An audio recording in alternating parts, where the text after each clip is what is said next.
Эрхэм үзэгч та бүхэнд өдрийн мэнд хүргэе. Их сурвалж ярилцлагын маань ээлж дугаар эхэлж байна. Өнөөдрийн зочин маань олон улсын харилцааны хүрээлэнгийн салбарын эрхлэгч доктор профессор Алтай ирсэн байна. За танд өдрийн мэнд хүргэе. За өдрийн мэнд. Тэгэхээр та бүхэн өнөөдөр Украины эрхлэгчийн сонгуулийн 1-р шатны санал хураалтын үр дүн, ер нь сонгуулийн дараагийн шатанд ямар өрсөлдөөн болох вэ гэдэг дээр төвлөрч ярих гэж бодож байна. Тэгэхээр 1-р шатанд инээдмийн жүжигчин телевизийн од Володимир Зеленский залуу 30% саналаар гарч ирсэн. За магадгүй 4-р сарын 21-нд энэ залууг Украины ерөнхийлөгчөөр сонгогдох ер нь их магадлал өндөр байна. Их өндөр хувьтай гарч ирсэн гэж ярьж штэ. Тэгэхээр та энэ хүний талаар ер нь дэлхийн эвлүүд бол Зеленский гэж хинбэ гэж нэлээд сонирхол судалж байгаа шиг байна тий.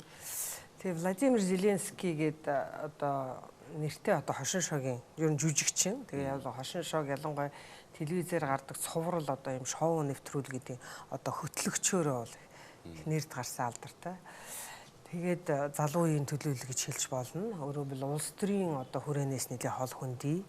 Тэгээд жүжигчин гэдэг хуваараа бас сонгогчдод хүрж чадсан гэдг нь бол харагдаж байна. Өөрөөр хэлбэл бас сонгуулийн мөрийн хөтөлбөртөө одоо ярьж дэвшүүлж исэн энэ асуудлууд нь бол бас дэмжлэгийг хүлээжээ гэж хэлж болж байна. Нөгөө талаар яагаад Зеленский одоо нийт 39 нэр дэвшигчд байгаа гэж байгаа шүү дээ. Тэгээд 5 хүн одоо хамгийн ихний 5 хорсон одоогийн өнөөдөр 5 жил ерөнхийлөгчөөр ажилласан Порошенко маань зөвхөн 17% санал авсан. Хэн бол 31 арай хүрээгүй 30% санал. Дараа нь Тимошенко өмнө бас ерөнхий сайд байсан хүн 13%. Тэгээ ихний гуравтууд энэ 3 хүн одоо багтжээ. Тэгээ Порошенко яагаад одоо ийм бага санал авбай гэвэл ерөөсөө л Порошенкогийн ялангуяа ард түмэндээ өгчөөсөн амлалтууд, дотоод бодлогын бүтлгүүтэл, эдийн засаг одоо их сул үлбгэр, авилгатаа одоо тууштай тэмцэж чадаагүй, авилгын болон бусад янз бүрийн дуйлан тэргүүдийн өнгөрсөн 5 жилд одоо Украины нийгэмд маш их олон гарсан. За тэгээд одоо энэ Украины зүүн хэсэгт өрнөж байгаа одоо энэ Донецк, Луганскийн одоо өөрсдийгөө бие даасан бүгд аймт хулс гэдэг одоо өөрсдийгөө хүлээн зөвшөөрсөн. Гэхдээ дэлхийн олон нийт бол энэ хүлээн зөвшөөрөхгүй. За тэнд бол одоо дайны байдал бол нөгөө Минскийн гэрээ хэлэлцээр бол хэрэгжихгүй байсаар одоо дайны байдал ер нь энэ дайны энэ асуудал ерөөсөө шийдвэрлэгдэж чадаагүй. Дуусаагүй шийдвэрлэгдэж чадав. Энэ хүчин зүйл дээр бол Зеленский бол маш айхтар тоглож чадсан. За тэгээ мэдээж ирэх өөрийнх нь сонгуулийн мөрийн хөтөлбөрт сонирхол татсан зүйлүүд их байсан. Тэгээ өөрөө тэрийгээ бас сайн хүргэж чадсан. За ер нь Порошенко, Зеленский хоёрын мөрийн хөтөлбөрт бол ижил төстэй зүйлүүд бас нэлээд их бий. Жишээлхэд одоо хоёулаа бол энэ Донбасс, энэ Кремийн асуудлаар бол хатуу байр суурьтай байх. Ер нь энэ бол Украины одоо газар нутгийн бүрэн бүтэн байдал, тусгаар тогтнолын баталгаа. Тэгээ Оростой одоо энэ асуудлаар бол хатуу яриа хэлцээр хийнэ. Нөгөө талаар бол арга нь бол жаахан өөр байгаа. Зеленский бол юу гэж хэлсэн бэ бол Крем одоо энэ асуудал энэ газар нутгийг бол бид нар буцаа авнаа. Эсвэл буцаа авахгүй бол нөхөн төлбөр авнаа. Компенсац авна. Мөнгөө хэлбэрээр одоо тэрийг гэрээ хэлцээр ярилцсан. Тэгээд одоо ямар хэмжээний нөхөн төлбөр авдаг. Гэхдээ ер нь бол газар нутгаа бид нар буцааж авахын төлөө байна гэдэг. Порошенко бол дипломат болон улс төрийн аргаар одоо энийгээ буцаанаа. За одоо нүүбтэй Европын холбоотой дэмжлэг аавна. Одоо янз бүрийн санкц хийн гэдэг одоо ийм олон янзын одоо дипломат улс төрийн аргаар бол одоо буцааж аавна. Газар нутгийнхаа бүрэн бүтэн байдал Украин бол бие даасан тусгаар тогтносон улс гэдгийг одоо цаашдаач одоо баталгаажуулнаа. За хоёулаа бол Европын интеграцид одоо ирээдүйд нэгдэх нийлэх асуудалтай бас санал нэгдэж байгаа. Порошенко бол 2023 оноос одоо цаашаа НАТОгийн гишүүн болох Европын холбооны гишүүн болохын асуудлыг шийдвэрлэнэ гэж байгаа. Зеленский бол ерөөсөө энэ асуудлыг санал хураалтаар шийдэх ёстой. Ард түмний санал хураалтыг бүх нийтийн санал хураалт. Тэр ч байтугай өөрөө одоо ард түмний Народов власти гэдэг ард түмний засаглалын тухай гэдэг хуулийг санаачилж батлуулна гэж байгаа. За тэгээд энд ард иргэдийн санал бодол оролцоог одоо чухалчлана. Тэгжээж ард түмний дэмжлэгийг авч хийж энэ шийдвэрийг гаргана гэсэн. За мөн одоо тэгээд тэр татварын одоо нэмүү ашигаас авах татварыг одоо багасгах, өөрөөр бизнес эрхлэгчдийг дэмжих, нээлттэй чөлөөтэй өрсөлдөөнийг өрнүүлэх зэрэг гээд ижилхэн зүйлүүд бий. Гэхдээ ялгаатай зүйлүүд бас бий. Жишээлхэд Зеленский бол Украин бол одоо эрчим хүчний бие даасан байдал тусгаар тогтнол олж авах хэрэгтэй. Өөрөө одоо бас түүхийн хэд баялагтай. Тэрэндээ түшиглэж харин ч бүр эрчим хүчийг Европын зах зээлд гаргадаг болгож хөгжүүлэх хэмжээний эдийн засгаа хөгжүүлэх хэрэгтэй гэж үзэж байгаа. Өөрөөр хэлбэл бас зарим шинэлэг зүйл байна. За нөгөө талаар нөгөө одоо Украин төрсэн одоо шинэ иргэн бүр эдийн засгийн одоо паспорттой болно. Өөрөөр хэлбэл одоо бүр багасаа эхлээд энэ байгалийн баялаг, газрын хэвлэлд байгаа энэ баялагаас хүртэх энэ нэмийг тэр паспортод нь одоо багаас нь хувь өгч тэгээд тэр насан турсан хойно бол тодорхой одоо капиталтай өмч хөрөнгөтэй тийм иргэн ирээдүйд одоо шин залуу төрсэн Украин хүмүүс тийм хувийн хувь хишг гэдэг. Тийм эх орны хувь хишг яг мөн тийм баялагаас хүртэх тэр хувь хишг гэдэг шиг бүр одоо төрсэн цагаас эхлээд авна. Их мэтчлийн ийм шинэлэг зүйлүүд бий. Зеленский бол залуучуудад илүү их одоо хандсан өөрчлөлт шинжилтийг одоо хөсөмжилсэн төрийн аппаратыг одоо шинжлэх, авилгатай тууштай тэмцэх. Бас нэг сонирхолтой зүйл нь бол ерөнхийлөгч болон одоо парламентын гишүүд одоо дээд раадын гишүүд бол нөгөө халдшгүй байдлын эрхийг нь болиулнаа. Халдшгүй байдлын статусыг одоо болиулна. Тэгээд төрийн өндөр албан тушаалтан авилгын хэрэгт өртсөн бол насан туршаар нь төрийн албанд ажиллахгүй байх энэ гэсэн ийм сонирхолтой бас тийм залтуудыг өгсөн. Ер нь төрийн өндөр албан тушаалтын хөрөнгө оруулалтын мэдээллийг бараг 15-6 оноос л авч эхэлсэн байх тийм юм бол тийм. Украины эдийн засаг бол нэлээд соловтор байгаа. Яхааргүй үүсч. Жишээ нь 2 сая орчим Украин залуучууд Польш руугаар явчихсан. Сая гаруй нь Орос руу гарч явсан. Тэр залуу хүн бол ажилгүйдэл эдийн засгийн уналтанд хамгийн их өртдөг. Залуучуудын ажилгүйдийн түвшин өндөр байдаг тийм ээ. Тэгэхээр Петро Порошенко яагаад өнгөрсөн 4-5 жилийн хугацаанд эдийн засгаас сэргээх тал дээр олигтой ахис дэвшил гаргасангүй. Энэ Донбасс гэдэг аж үйлдвэр уул уурхайн том бүс нутгаа бараг алдсантай холбоотой гэж үзэж болох. Бас болно. Ер нь бол Порошенко чинь 14 онд сонгогдсны дараа намар 14 оны намар парламентэд сонгуул явагдаад блок Порошенкогийн блок эвсэл чинь одоо 140 судалтай хамгийн олон судалтай шүү дээ. Өөрөөр хэлбэл парламентэд одоо бас 450-аас одоо 415 гишүүдээс 140 гэдэг нь бусд нь бол дандаа 30, 40, 20 хэд энтер гээд 8-9 одоо фракцууд бие даагчд энтер гээд байгаа л да. Одоогийн юунд. Ер нь Украинд чинь 2012 оны тооллогоор бол 200 гаруй улс төрийн нам байсан гэж байгаа. Тийм ч учраас саяны одоо ерөнхийлөгчийн сонгуульд 39 нэр дэвшигч гэдэг чинь бас олон нэр дэвшигч тэр намуудаас гарсан байна тий. Ер нь Порошенко бол дотоод асуудал дээр тийм одоо зөвшөлтсөлд хөрж юуны төвшөнд сайн эдийн засгийнхаа реформ шинжилгээ бол хийж чадаагүй. Ер нь бас өөрчлөлт хийнэ гэж хэлсэн. Тэгээ магадгүй одоо гадаад асуудал энэ төвөгтэй энэ Донбасс, Кремийн асуудалтай одоо иргэний дайны баян энэ асуудалтай бол илүү их зэвсэг түвшний командч гэдэг талдаа илүү их анхаарад юм хийж чадав. Тэгвэл Порошенко сая өнгөрсөн хугацаанд гол хийсэн одоо дэмжлэг хүлээгээд юм авж байгаа хоёр зүйл яг өөрөө чи ярьж байгаа тэр 2 сая хүн Польш, 1 сая хүн Оросд гарсан гэдэг. Энэ нөгөө Европ руу чөлөөтэй зорчих энэ паспорттой болгож чадсан. Өөрөөр хэлбэл маш олон хүмүүс гадагшаа гарч Европын орнуудад очиж ажил хийж байна. Тэр эрх нь бол нээгдэж өгсөн байхгүй. Европын холбоотой эвлэлдэх ийм гэрээнд гарын үсэг зураад одоо тэр Януковичийн дараа Арсений Яценюк гээд ерөнхий сайд гараад тэрний үед гарын үсэг зураад тэгээд Европ холбоо зураад тэрийг 9 сард шинэ нөгөө парламент сонгогдсон парламент батламжилсан байхгүй юу.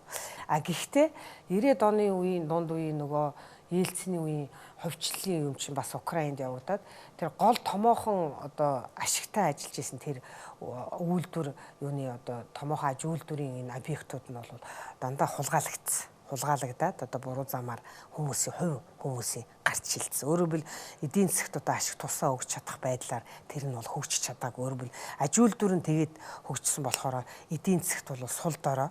Тэгээд энэ их өртөө болсон. Европын холбоо, Америкийн нэгдсэн улс дэмжлэг үзүүлж байгаа боловч бол өөрөө ерөөсөө сайн өөрийнхөө асуудлыг сайн шийдэж чадаагүй. Тэгээд эдийн засгийн өсөлтийн энэ арга хэмжээнүүдийг бол үнэхээр Порошенкогийн 5 жилд бол сайн хийж чадаагүй.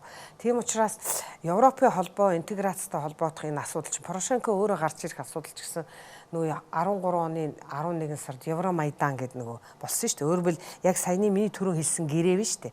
Европын холбоотой эвлэлдэх гэрээнд гарын үсэг зурх асуудлаар ард түмэн санал хуваагдаад том эсэргүүцлийн тэмцээл жагсаал цуглаан болоод эцсүүлдээ 13 оны 9 сараа 11 сараас эхэлсэн юм чинь бүр 2 сар болт үргэлжлээд сүүлдээ хэн бол бараг зүхтэж гараад өөрийгөө Януковичийн гараад тэгээд 13 сараас эхлээд одоо шинэ ерөнхий сайд мэд томилогдоод тэгээд тэр гэрээнд байгуулах асуудлыг чинь тэр Яценюк хийгээд өөрөөр хэлбэл евро интеграц орох асуудал чинь бас нөгөө бүгдээрээ санал нэг биш байсан байхгүй. Тэгээ тэр асуудал чинь бас хэдийгээр гэрээ байгуулагдсан ч гэсэн залуу хүмүүс бол одоо тэр Европын зах зээл рүү очиж ажиллах хүч болж гарах энэ боломж нэгдсэн ч гэсэн яг дотроо эдийн засгийн асуудал бол олигтой сайн шийдэгдэж чадаагүй. Тийм учраас нөгөө барууны улс орнууд Минскийн гэрээ хэлцээрийг хийж тэр дайны асуудал сайн шийдэж чадаагүй. Энэ бүх юмнаас болоод хэний рейтинг нь бол унж байгаа байхгүй Порошенкогийн. Итгэл өөрөөр хэлбэл ард түмний Порошенкод итгэх итгэл өөрөөр хэлбэл өөрөө ч бас шоколадны магнат гэдэг одоо том чихрийн Рошны одоо эзэн. Тэгээ бас энэ хүн бол бас үнэхээр бас шинэ одоо улс төрд одоо энэ авилгатаа тэмцэж эдийн засгаа өсгөх бизнесийн хүн бол бас өсөх ба гэсэн найдвар тавьж исэн боловч харамсалтай нь энийг бол хийж чадсангүй л дээ. Тэгэхдээ одоо хоёр дахь санал хураалтанд бол Порошенкод юу байна вэ гэвэл одоо айран байна. Маш их олон засаг захиргаа газар нутгийн нэгжийн удирдлагууд түүний мэдлэлд байна. Өөрөө одоо бас томилсон 27 одоо област мужууд бас байна. Томоохон хотууд гээд байна. Тэгээд Ахмад настан хүмүүст одоо илүү одоо эх орноо бод энэ шинээр орж исэн энэ хүн бол одоо Зеленский бол ерөөсөө ном ногоонороо шинээрээ улс төрийн туршлагач байхгүй. Одоо энэ хүн одоо зэвсэг түвшнийг армийг удирдаад манай улсын тусгаар тогтлыг одоо хамгаалаад баталгаатай байж чадахгүй гэвэл нөгөө хүнийг одоо дутуу үнэлэх ийм байдлаар байж болов. Нөгөө талаар яг цалин тэтгэвэр тэтгэмжийг нэмэгдүүлэх амлалтууд, мэдээллийн технологиг хөгжүүлэх, аялал жуулчлалын салбарыг хөгжүүлэх гээд бас сонирхолтой амлалтуудыг бол Порошенко хийсэн. Гэхдээ тэрэнд бол хүмүүс сайн одоо итгээгүй. Өөрөөр хэлбэл итгэл алдарсан. Тэгээ тэрэн дээр бол Зеленский бол маш сайн тоглосон. Владимир Зеленский бол бас сонирхолтой намтартай хүн байна. Монгол улсад бас амьдарч байсан, нэгдүгээр ангид өгсөн, нутаг утсан гэсэн энэ зүйлийг бас телевиз ярьсад өгч ирсэн. Тэгэхээр энэ хүн бол телевизийн яхаа харахгүй нэвтрүүлэхдээ бол өөрөө ерөнхийлөгчийн дүрвтэйс тийм. Тэр ерөнхийлөгч нь авилгын эсрэг турштай тэмцдэг хүн. Тэгэхээр Зеленскийг бие даасан өөрөөр хин нэгнээс хараат бус тийм улс төрч бол биш гэж зарим хэлвчихэд байна шүү дээ. Түүний ард бол Игорь Коломойский Украины олигарх гэж хэлэх үү. Тэр бомтон хүн байна. Энэ тэр бомтон бол 8 телевизтэй хэвлэл мэдээлэлээр л энэ хүнийг танилцлаа гэсэн зүйл яриад байна шүү дээ. Та энэ тал дээр юм. Тийм тэр үнэн л дээ. Тэр яг хуу нэг талын хэн өөрөө шууд хэлсэн шүү дээ. Энэ Коломойскийн одоо утсан хүүхэлтэй одоо тоглоомын марионетка одоо тэрний л одоо заавраар явж байгаа. Гэхдээ бол би бас хэнийг бол хэний Коломойский гээд одоо ганцхан нэг олигарх биш нэлээ олон тэр бомтон хүмүүсийн эрх ашигын цаанаа бол илэрхийлэн тэдний эрх ашиг бол улс төрд орж ирнэ гэж бас ажиглагчд үзээд байгаа л да. Тэгэхдээ тэр Коломойский тэр телевизтэй тэр өөрөө тэрүүгээр чадварлаг тэр олон телевизээр тоглож гарч чадсан энэ гэдэг нь бол яа харахгүй тэр хүний хувь хүний жүжигчний ур чадвар. Нөгөө талаар тэр хүн бол бас тэгж үнэхээр энэ Украины одоогийн байгаа энэ бодлогод бол санал нийлэхгүй дургуутж байгаа учраас энийг яаж өөрчлөх вэ гэдэг бас хөтөлбөр юмнуудыг бас гаргаж ирж штэ. Тэр хүний бас хувь хүний юу бол би бас хувь хүний хүчин зүйлийг бол би өгөөсгөж болохгүй гэж бодож байна.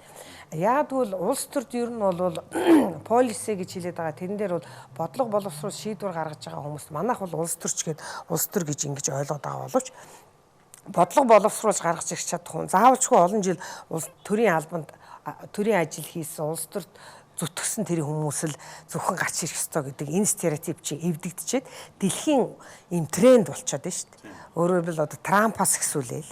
За тэгээд тэр армянд хажуугийн армянд хүртэл тэр Пашинян гэж сөрөг хүчний удирдагч одоо бас сая хавар гараал ирсэн. Тэр Путинтай уулзаал ингээл байж байна. За Туркт ч гэсэн байна. Словакт ч гэсэн хүний эрхийн төлөө цогтоо тэмцэгч одоо тийм хуульч эмэгтэй тий энэ бас одоо ерөнхийлөгчээр сонгочлоо. Өөрөөр хэлбэл энэ бол дэлхийн тренд болчиход байгаа үзэгдэл бол шинэ хүнийг хүсэмжилж байна.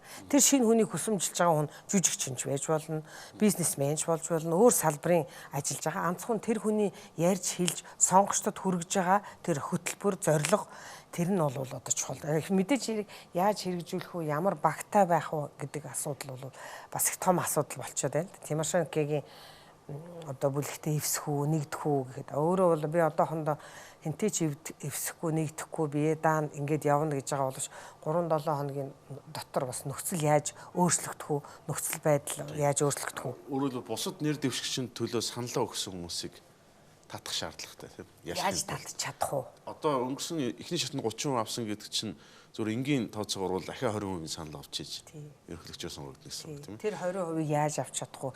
Хин одоо 16-7% бас өсгөөд яаж 50% болох уу гэдэг. Энд бол одоо хоёр талын штаб, зөвлөгч нар, PR одоо олон нийтийн сонгогчдын одоо сул тал саяны сонгуулийн эхний шатнд гарсан юм сул талуудыг яаж одоо нөхөж чадах уу гэдэг дээр бол байгаа юм л да.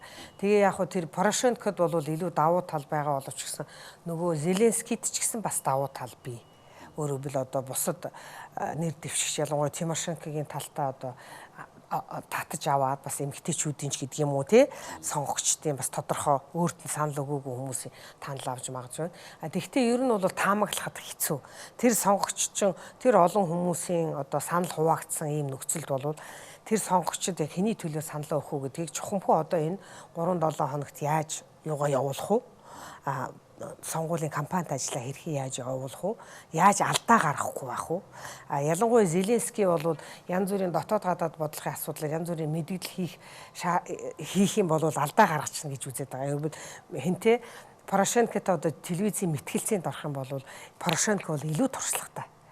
Илүү одоо туршлагаараа одоо ярьж хэлэх юмараа илүү. Хэн бол одоо бас арай туршлага бол дутх байхаа гэж үзээд байна. Телевизийн хэвлэл мэдээлэл ярьцлага баг өгөхгүй байгаа юм байна. Өөрөө бол тэгж бол баруун хэвлэлүүд бичсэн байна л да. Тэгэхээр Украины улс төрд бол сая сонгуулийн үеэр бас нэг яригдсан асуудал бол Украин Орос хэлний хоорондын хэрэглээ харилцаа тийм үү? Украинаар бол Володимир Зеленский гэдэг шүү дээ. Орос улсаар Владимир Зеленский гэдэг тийм. Ер нь хэлний асуудлаар бол яагаад ингэж Украин хэлээл үндэсний хэмжээнд даван хэрэглэе гэж асуудлыг ялангуяа Петро Порошенко тавиад байна. Тийм тэгээд түрүүн би нөгөө хэлжсэн арим хэл вера гэдэг нь одоо итгэл буюу бас шашныг бас хэлээд байгаа юм л да. Ийм зүйл байна гэж барууныхан үздэг байгаа байхгүй. Ийм гурван зүйл одоо Порошенкод одоо давуу тал байж болох. Ер нь бол энэ сая сүүлийн үед бол Украин хэлээр Оросын телевизийг гаргахыг хориглосон. Орос хэлийг дунд сургуульд үзэх явдлыг бас хориглосон. Ер нь Украин хэлийгээ давуу одоо тусгаар тогтносон улсын гол баталгаа гэж хэлж байна. Нөгөө хэл мал гур бол одоо Монголын баталгаа гэж одоо хэлсэнтэй адилхан. Украин хэлээрээ бол тэрийг давуу байдал үзэх энэ нь бол нөгөө тусгаар тогтносон үнцэрхэх үзлийн гол баталгаа болно гэж одоо үзээд байгаа. Тийм ч учраас Порошенко энэ тал дээрээ бол илүү их анхаарч одоо ажилласан өөрийнх нь хийсэн алхмуудаас ч гэсэн харж байна. Гэхдээ энэ нь бол зарим хэсэг хүмүүст бол таалагдж байгаа боловч зарим хүмүүст бол энэ таалагдахгүй. Ялангуяа орос хэл дээр ярьдаг орсууд бол Украинд бас зөндөө олноороо байна шүү дээ. Нөгөө талаар Украины одоо бас сэхэтнүүд ялангуяа урлаг соёлын одууд бол зөвхөн Украинд л дуулаад уран бүтээлээ хийхгүй бас Оросын зах зээл хуучин энэ дээр орон нэвтрэлцээ гэдэг юм дээр саад бэрхшээл учраад байгаа ш. Зарим нь одоо Оросд Москвад амьдарч эхлэв. Жишээлбэл Ани Лорак гэдэг маш нэртэй одоо гоё дуучин, эстрадын дуучин бол одоо Оросд амьдарч байна. Москвад амьдарч орсуудтай илүү ажиллаж тэдний уран бүтээл гоё дууг дуулж бусад улс орнуудад ингээд гадаадад энэ төр явж шít. Мөн бизнес эрхэлж байгаа улсуудыг паспортыг чөлөөтэй биш болгоцсон шүү дээ. Орсуудын одоо нэр нөлөө бүх юм. Тэр нь зарим улсуудын Украин улсуудын өөрсдийнх нь ч гэсэн дургуслыг хүргээд шүү дээ. Тэгэхээр зарим алхмууд нэг хэсгийн одоо дэмжлэгийг хүлээж байгаа боловч нөгөө хэсгийн тургууцал уу бас энэ хитрхи туйлширч байна гэдэг энэ асуудлыг бол хэлээд шүү. Нислэгийг хүртэл цуцалж ирсэн. Тийм, нислэгийг цуцлаад паспорт одоо бүх юм Оросоос Украинд очихын тулд өөр улсаар дамжиж. Тий. Тэгэхээр чи одоо эн чинь хитрхи тэгж туйлшраа. Тэгээ нөгөө талаар Порошенкогийн энэ олон дахин энэ ярьсан энэ хоосон амлалт энэ иргэний дай энэ нөгөө дотоод бодлогот хийж байгаа энэ ярианаас нь хүмүүс салгасан. Итгэл ард түмний итгэл алдарсан байгаа байхгүй. Тэгвэл хүнд бас хитрхи шинэ хүн учраас тэр хүнийг сайн таньж мэдэхгүй бас ерөнхийлөгч болчоод Порошенко шиг дахиад одоо бас ингээд өөрийгөө таниулаад орхноод одоо таниулаад ирэх гэдэг бас болгоомжлол бас сонгогчдод байна. Өөрөөр хэлбэл барууныхан юу гэж үзэж байгааг нь энэ сонгуул ерөөсөө Украины улс төрийн ирээдүйг одоо нэг тийм зөв тодорхойлох тийм чиг шугамыг одоо сайн илэрхийлж чадсангүй гэж үзэж байгаа. Өөрөөр хэлбэл ирээдүйд баталгаатай одоо аль сонголтоо илүү сайн хийх вэ? Тэр энэ нийгэмд хуримтлагдсан энэ олон асуудлыг хэрхэн яаж шийдвэрлэх вэ? Арга зам гарч юу байна вэ гэдэг дээр сонгогчдын одоо ийм хүсэл эрмэлзлийг бүрэн дүүрэн илэрхийлэх ийм мөрийн хөтөлбөр амлалтуудыг илэрхийлж чадсан учраас ирээдүй бол ойрын ирээдүй бол маш бүрхэг ойлгомжгүй ийм байдалтай байна гэдгийг бол их тэмдэглээд байгаа. Барууны ажил. За цагийн асуудлаар сонирхолтой ярилцлага өгсөн танд баярлалаа. Таны эрдмийн ажил амжилтсая. За баярлалаа. Их сурвалж ярилцлагын маань ээлж дугаар өндөрлөлөө. Ирэх бям гарагт эргэн уулзъя.